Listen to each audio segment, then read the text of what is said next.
Assalamualaikum po sa lahat po ng mga kapatid natin at sa lahat po ng subscribers ng Green Thumb TV. Welcome po mga ka-Green Thumb sa bago nating video mga ka-Green Thumb. So bago ang lahat, shoutout muna sa kapatid natin sa Agama na si Mr. Jamal Masakal ng Amay Manabilang. At shoutout na rin sa atin pong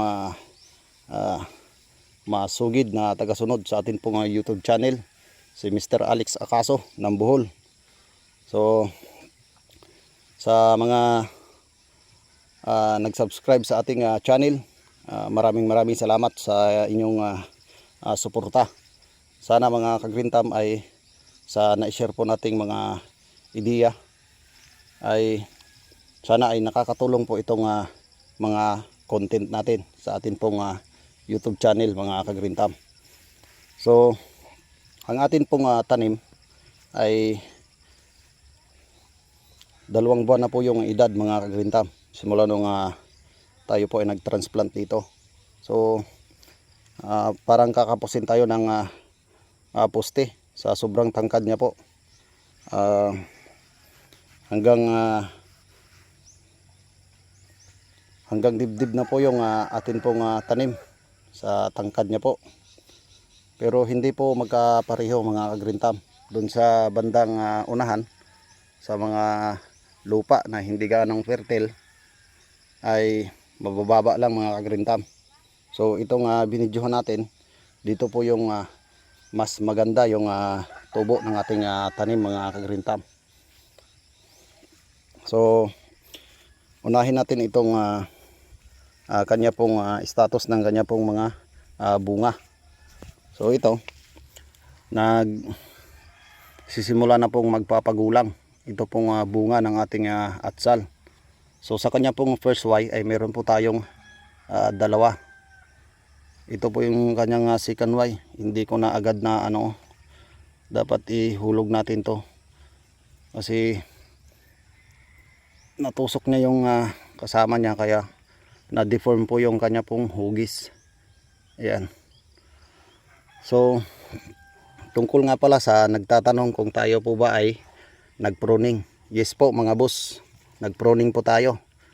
Pero yung pruning natin mga ka-Green Thumb ay tinatawag ko po na selected side shoots pruning. So tayo po yung gumawa ng ganitong method mga ka-Green Thumb. So wala po tayong kinopyahan nito mga ka-Green Thumb. Ito ay nakabase lamang sa atin pong ginagawa dito sa area. So yung iba pagka nagpruning, ito tinatanggal po nila tong kanya pong unang side shoot. Itong dalawa. Tapos dito na po sila sa pinakaunang Y. Saka po sila magtira ng branches. Pero itong sa atin mga ka-Green Thumb, itong makikita natin na dalawa, ito po ay pinakaunang side shoots dun sa lumabas sa kanya pong true lips, sa kanya pong first true lips. So dito sa pangalawa ay tinanggal na natin dito hanggang dito bago magkakaroon ng bunga sa itaas. Tinanggal po natin lahat.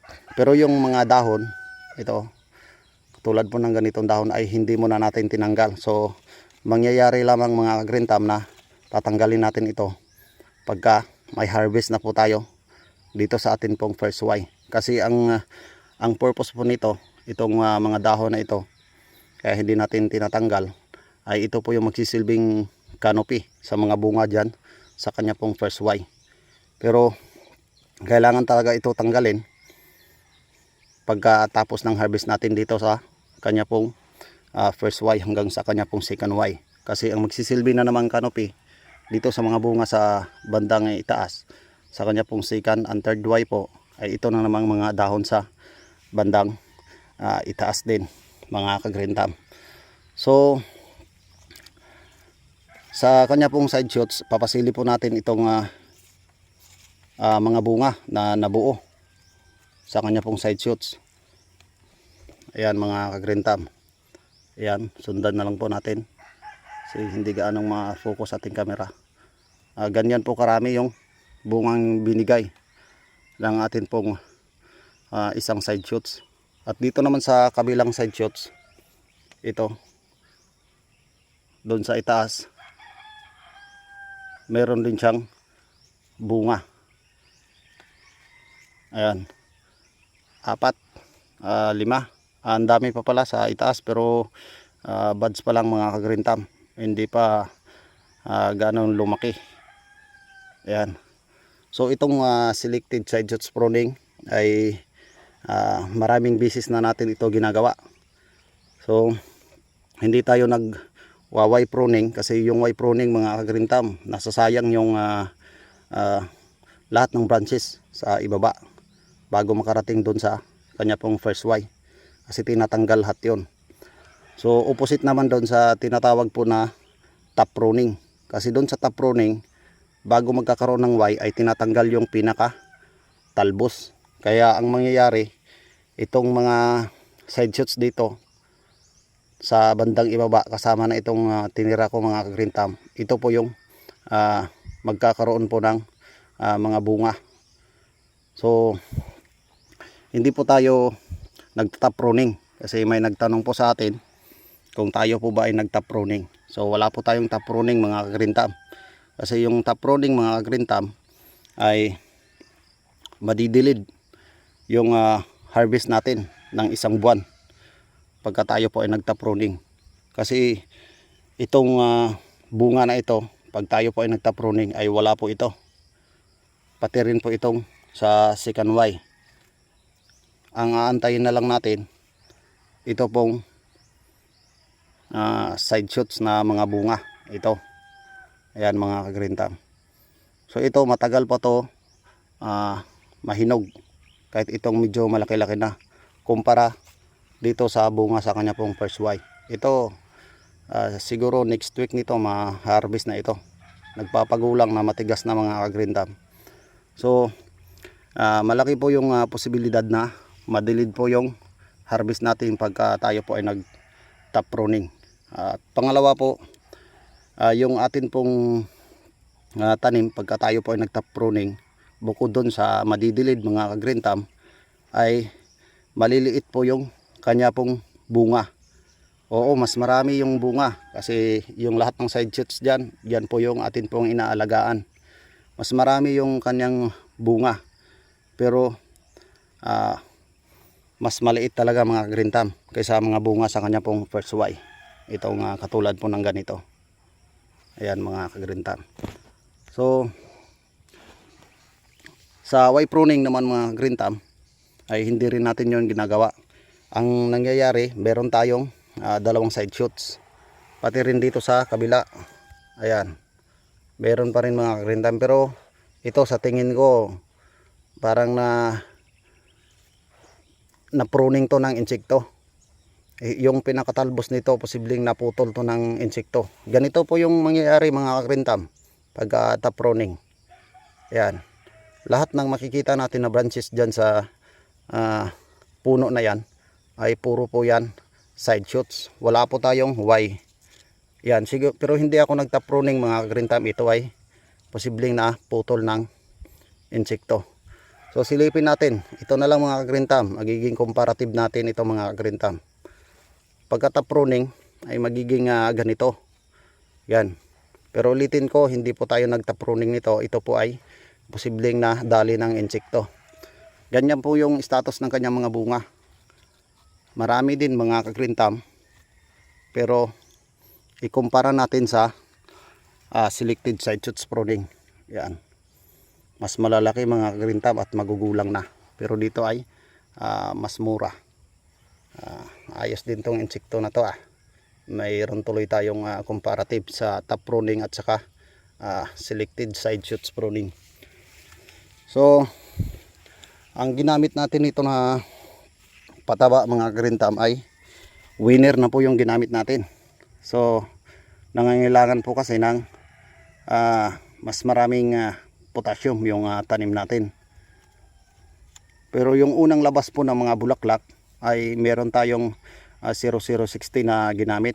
So sundan nyo na lang po doon sa akin pong unang in-upload na mga video tungkol po sa fertilization program po natin mga ka-Green Thumb o fertilizer guide sa atin pong mga tanim. So ganyan kadami po yung kanyang bunga mga ka-Green Thumb. Ganun pa rin yung atin pong ginawa. Meron pa rin tayong dalawang side shoots na iniwan na hindi natin tinanggal. So nagkakaroon pa rin siya ng mga bunga. Itong atin pong mga side shoots. Ayan. Bukod dyan sa pinaka first Y ng mga bunga hanggang dun sa mga branches sa itaas ay nadagdag pa yung atin pong dalawang side shoots na iniwan. So magkakaroon tayo ng follow up na nito mga Green Thumb, pruning. Pero tinatiming lang natin sa ngayon dahil yung mga dahon sa bandang ibaba ay healthy pa. Wala pa tayong makikitang mga insekto na nakatira. Kasi dito kasi magsisimula mga Green Thumb, yung mga trips. Dito yan magsisimula kasi galing sa lupa yan. Bago aakyat yan dun sa pinakatalbos. Gustong gusto nila yung talbos kasi medyo malambot, kaya dito yan magsisimula sa lupa. Tas aakyat yan, magpaparami. Kaya para maiwasan natin yung pagdami ng mga insekto, ay pag harvest na natin itong nasa kanya pong first and second Y, ay tinatanggal na natin na naman itong mga dahon na ito sa bandang ibaba. Yun po yung second pruning natin mga ka-Green Thumb. At isasama na rin natin yung mga iniwan natin na mga side shoots na hindi gaanong nagde-develop. Kasi hindi po lahat ng side shoots na iniiwan natin ay magkakaroon ng magandang resulta. Kaya tinatanggal pa rin natin yan sa second pruning natin na gagawin mga ka-Green Thumb. Pero pagka may bunga na kasi mga ka-Green Thumb, katulad ng ganito, medyo alanganin po sana ito. Pero sayang po kasi pagka may nakikita na tayong bunga, ayan,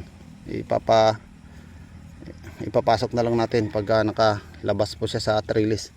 Yan, dalawang side shoot yung iniwan natin, pero hindi gaano lumaki yung isa. Kaya ito ay maganda sana ito tanggalin. Pero pagka may makikita na tayong bunga kasi mga ka-Green Thumb, ay sayang na rin pagka tinatanggal natin. So ikukumpara natin yung mga bunga sa kanya pong side shoots ay hindi gaano karami kaysa sa dito. Pero madadagdag na yan sa volume ng mga bunga. So ayan mga Green Thumb. So silipin natin sa bandang unahan kasi may nakikita po akong mga dahon sa bandang ibaba. Nagkakaroon na po ng mga katulad po ng ganito. Nalapat po kasi ito sa plastic mulch. So para ma-maintain natin yung kalinisan ng ating area, siguro bago mag-harvest, magpo-pruning na rin tayo nito kasi may nakikita tayong mga may tama ng na-overdose ito ng gamot. Kasi lahat po yung nang tumulo na mga lason na nilalagay natin sa bandang itaas ay dito po babagsak sa pinaka ibaba na mga dahon. Kaya posibleng ito ay na overdose, lalo na pagka ito po ay nakalapat sa plastic mulch. Tas matindi po yung sikat ng araw, magkakaroon po ng mga sunog na katulad po ng ganito.